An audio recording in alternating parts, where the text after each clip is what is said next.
Hello, good morning. We're having our family brunch at the Blackford, July 18, 2026. My son Demetrio Alfonso sleeping. There's Lizzie Boy with his nature of Albert, the complete Lizzie Boy. 74 years old. Singaporean retired. Okay? Complete ng Lizzie Boy. Right out there. Musicians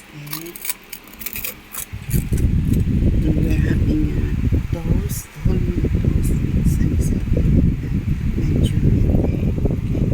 Enjoy thoughts at the Blackford over Singapore.